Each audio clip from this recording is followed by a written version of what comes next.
அரசு உங்களுடைய அரசு, மயிர அரசு எங்க அரசு? டென்ஷன் ஆக்கப்படாது தேவையில்லாம. இதை விட வேறு மானக்கேடு வெக்கக்கேடு வேற ஏதாவது என்னங்க இருக்கு? இது என்னங்க எவ்வளவு ஆதிக்க போக்கு? இதை வந்து திட்டமிட்டு பரப்பாதீங்க, மயிரை புடுங்காதீங்கன்ற கேள்வி எவ்வளவு ஒரு அயோக்கியத்தனம். நான் வர்றேன், நேரம் இங்க வர்றேன். இந்த அரசாங்கம் மட்டும் இல்லைங்க, எல்லா அரசாங்கமும் சாதி வரி பிடிச்சிதான் திட்டுறாங்க. அவன் மத வரி பிடிக்கிறான். யாரு மேல இருக்கிறவங்க? நீங்க சாதி வரி பிடிச்சிருக்கிறாங்க. அதான் நேற்று நான் வந்து நானே கேட்டேங்க, பொதுக்கூட்டத்தில் கேட்டேங்க, உங்களுக்கும் கோட்வாட்டருக்கு என்ன வித்தியாசம்? உங்களுக்கு மோகன் பகவத்துக்கு என்ன வித்தியாசம்? உங்களுக்கு சவார்கருக்கு என்ன வித்தியாசம்? உங்களுக்கு ஆர்எஸ்எஸ்க்கு என்ன வித்தியாசம் கேட்டேன்ல. உண்மையிலே இப்படிலாம் கொடுமையெல்லாம் செய்வாங்க அப்படின்னு சிஸ்டம் இருக்கு. நீங்க முதல்ல புரிஞ்சுக்கிறீங்க. எவனாவது வந்து தான் குடிக்கிற தண்ணியில இந்த தண்ணியில நானே கலந்து குடிப்பேனா? இதுக்கு அதுக்கு என்ன வித்தியாசம் சொல்லுங்க ஐயா. அப்பத்தான் இந்த பயலுக வந்து மேலே ஏறி போட்டோ எடுத்துக்கிறாங்க. புரியுதா உங்களுக்கு? இவங்க சொல்றாங்க கலக்கருக்கு முன்னாடி இருந்த போட்டாங்க பைத்தியக்கார பயலுகெல்லாம் நான் எதையாவது சொல்லி அசியமாயி போயிடும். மேல இருந்து போட்டோ எடுத்திருக்காங்க. எடுக்கும்போது மக்கள் எடுத்துக்கிறாங்க கீழே. ஆனா மக்கள் எடுத்ததை காட்டல. இவங்க மேல இந்த பிஏ மட்டும் காட்டுறது மட்டுமே எடுத்து காட்டிட்டு நீங்க தானே குற்றவாளி போட்டிருக்கீங்கன்னா, நான் சொல்றது எவிடன்ஸோட சொல்றேன். மலத்தை போட்டவனை தானே எடுக்கணும். ஏன்னா அது ஒரு தலித்து பகுதி. அப்ப பேண்டவன் அங்கதானே பண்ணிருப்பேன். அவனுக்கு என்ன உங்களுக்கு மாதிரி பாத்ரூம் இருக்கா? வேற என்ன லஞ்சம் இந்த வாழ முடியுமா? அவன் ரோட்ல தான் பண்ணிருப்பேன். நீ அதை டெஸ்ட் எடுத்துட்டு அதுதானே இதுதானே, அது எப்படி கதை? உன வந்து என்ன சொன்னா மலத்தை போட்டவனை புடுறானா மலத்தை பேண்டவனை பிடிக்கிறீங்க. ஆனா இந்த இப்படி ஒரு நிகழ்ச்சி இங்க நடந்தது மாதிரியே இல்லையே தமிழ்நாடு. நான் யதார்த்தம் கேட்குறேன். நாங்கள் ஒன்று இங்கே வந்து கூட்டம் இருக்கனால இப்போ வாய் அப்படியே மூடிக்கிட்டு இப்படி இருக்குன்றதெல்லாம் ஒரு இலவும் இல்லை. இதை விட கொடுமை வேற என்ன நடக்கணும்? இல்லை தொடர் உண்மையிலே பேசுமே. நான் தலித் ஓட்டுன்றது திமுக அரசுக்கு ரொம்ப முக்கியமான ஓட்டு. அந்த ஓட்டை இழக்கிறதுக்கு அந்த அரசு விரும்பாது. அப்படி இருக்கும் பட்சத்தில் இதில் ஏன் நியாயத்தின்பால் நீங்க சொல்றீங்க இந்த 3 பேரை குற்றவாளி ஆக்குறது தவறு அப்படின்றீங்க, அவங்க அப்பாவின்றீங்க. அப்படி இருக்கும்போது இவங்களை குற்றவாளி ஆக்க வேண்டிய தேவை என்ன இருக்கு? அதனால யாருக்கு என்ன லாபம்? எல்லா பேரும் தான். அது என்ன இவரா அவரா இவரான எல்லாம் ஒன்றோடு ஒன்று தொடர்புடையது தானே. ஏன்னா அவருக்கு தெரியாமல் இவருக்கு, இவருக்கு தெரியாமல் அவருக்கு. எனக்கு என்ன நினைக்கிறேன்னா, ஒருவேளை தளபதி ஸ்டாலின் அவர்களுக்கு கருத்துக்களை தப்பா வந்து சாதி வெறி பிடிச்ச அமைச்சர்கள் சொல்லிடுறாங்கன்னு நினைக்கிறாங்க. 2 அமைச்சர் இருக்கிறாங்க.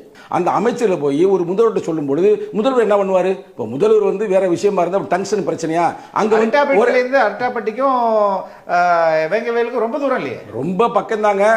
அதுதாங்க நான் இப்போ சொல்லலைங்க. தலித்து ஓட்டு அது அன்னைக்கே அம்பேத்கர் சொன்ன நாயை விட பன்னியை விட இந்த நாடு நம்மளை கேவலமாக நடத்தி இது ஒரு நாடா இல்லை சுடுகாடான்னு கேட்டார்ல. எவ்வளவு கேவலமான செயல்.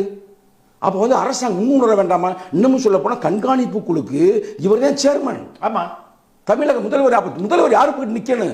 ஒடுக்கப்பட்ட மக்கள் பின்னாடி நிற்கணும். மக்களுக்கு சாதி பூத்து இருக்கோ இல்லைங்க, கட்சிக்காரங்களுக்கு இருக்கோ இல்லைங்க, ஆட்சி அதிகாரத்துக்கு வந்துட்டு சாதி புத்தி வந்துருதுங்க. அதாங்க உண்மை, அதான் நிதர்சனம். என்ன பிரச்சனை உங்களுக்கு? அப்ப தைரியம் இருந்தால், உண்மை இருந்தால், நேர்மை இருந்தால், நீ உண்மையிலே பெரியாருக்காக என்மானம் பெரிதல்ல, தமிழர்கள் தன்மானமே பெரியார் தந்தை பெரியார்ன்றீங்களா? பெரியாருக்கு நீ உண்மையிலே நீ விசுவாசமா இருந்தா மாத்துங்க.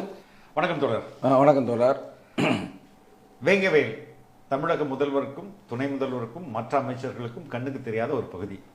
நீங்க அந்த பகுதிக்கு போயிட்டு வந்திருக்கீங்க. அண்மையில காவல்துறை சார்ஜ் ஷீட் ஃபைல் பண்ணியிருக்காங்க. அந்த சார்ஜ் ஷீட்ல வந்து தலித் சமூகத்தை சார்ந்த 3 பேர் தான் அதுல வந்து குற்றவாளிகள். அவங்க தான் அந்த குடிநீர் தேக்கத்தில் குடிநீர் தொட்டியில் மலத்தை கலந்தது அப்படிலாம் சொல்லியிருக்காங்க. நீங்கள் அங்கேருந்து போயிட்டு வரேன்னு சொல்கிறீங்க.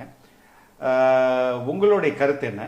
இதுக்கிடையில் தமிழக அரசு ஒரு எச்சரிக்கையும் கொடுத்துருக்கு. இதை பற்றி தவறான தகவல்களை மக்களிடம் தெரிவிக்கக்கூடாது அப்படின்ற தகவலையும் சொல்லியிருக்கு. இந்த ஒட்டுமொத்த கான்டெக்ட்ல உங்களுடைய பார்வை என்ன? இப்போ பாசிச ஆட்சி நடக்குதா அப்படின்னு சங்கத்தமிழன் கேட்க மாட்டாப்புல, பொதுவான மக்கள் கேட்பாங்கல்ல. ஏன் சங்கத்தமிழன் கேட்டா? அதான் கூட்டணியில் இருக்கிறோம்ல. யதார்த்தமான ஆளுங்க, யதார்த்தமாக பேசுகிறேங்க. நீங்கள் தப்பாக நீங்கள் எடுக்க வேணாம். நான் நேரம் உங்கள் பாயிண்ட்டுக்கே வர்றேன். அதாவது நம்ம ஈழத்தில் நீங்கள் கேள்விப்பட்டிருப்பீங்க. அந்த ஈழ போர் முடிஞ்ச பிறகு 2009 முள்ளிவாய்க்கால்னு போட்டு உள்ள மக்கள் அடைச்சாங்க. அதை போலவே நாங்கள் அங்கே போனோம்ங்க.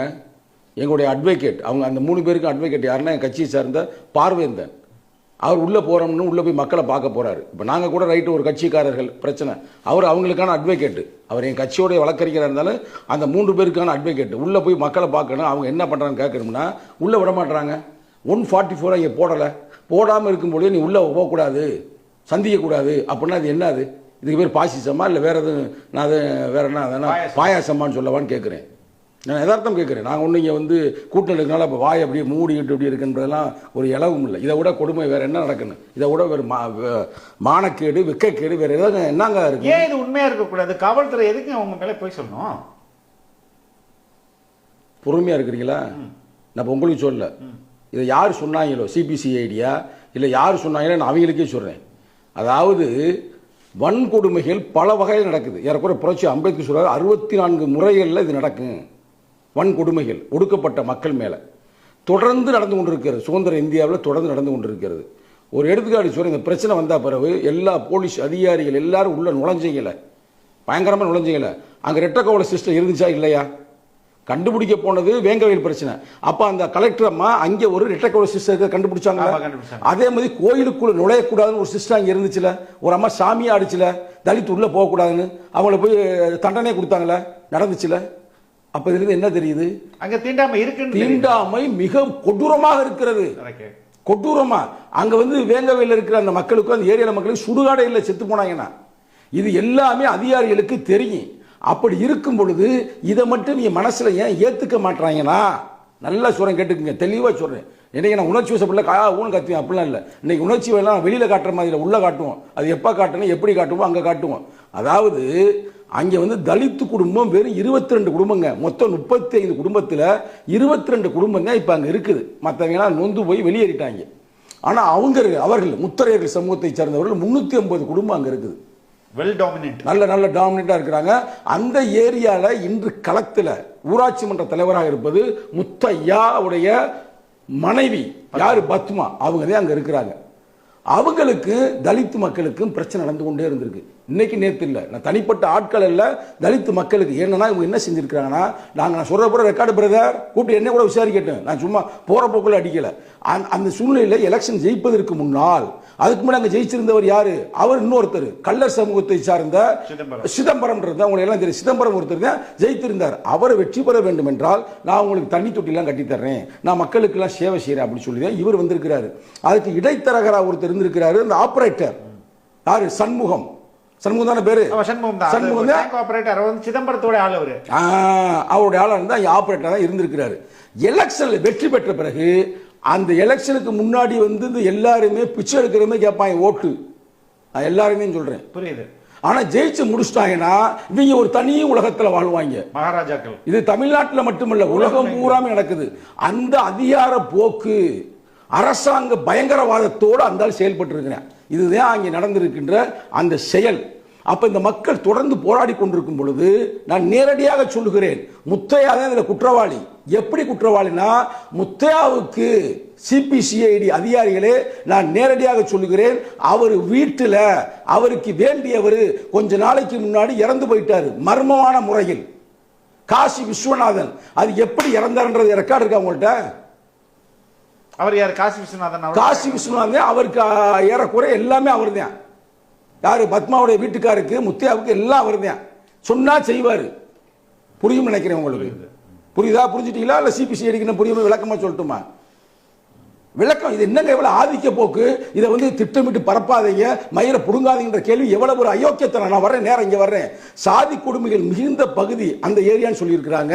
இது மாதிரி ஒரு சிஸ்டம் இருக்கா அப்படின்றதுக்கு நான் முதல்வரிடம் சொல்லுகிறேன், அன்போடு சொல்லுகிறேன். என்ன சொல்றேன்னா, நம்ம தொகுப்பு நம்பர் புரட்சி அம்பேத்கர் தொகுப்பு நம்பர் 9வது தொகுப்புங்க, அது 180வது பக்கம்ங்க. அதுல வந்து வன்கொடுமைகள் இப்படிலாம் செய்வாங்க அப்படின்னு அம்பேத்கர் பதிவு பண்ணியிருக்கிறார்.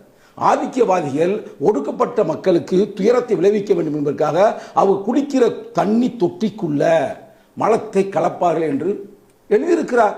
நான் சொல்றேன், இதோட சொல்றேன், 9வது தொகுப்பு தமிழ்ல 180வது பக்கம். உங்களுக்கு கூட படிப்பதற்கு டைம் கிடைக்காம இருக்கலாம். இப்ப கூட அன்னை துரைமுருகன் வந்து படிக்க சொல்லியிருக்கார் உதயநிதி ஸ்டாலின். அந்த புத்தகத்தை எடுத்து படித்த பிறகு தயவு செய்து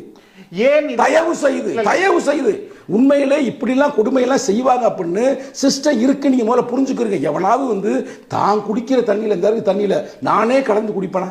இதுக்கு அதுக்கு என்ன வித்தியாசம் சொல்லுங்க ஐயா?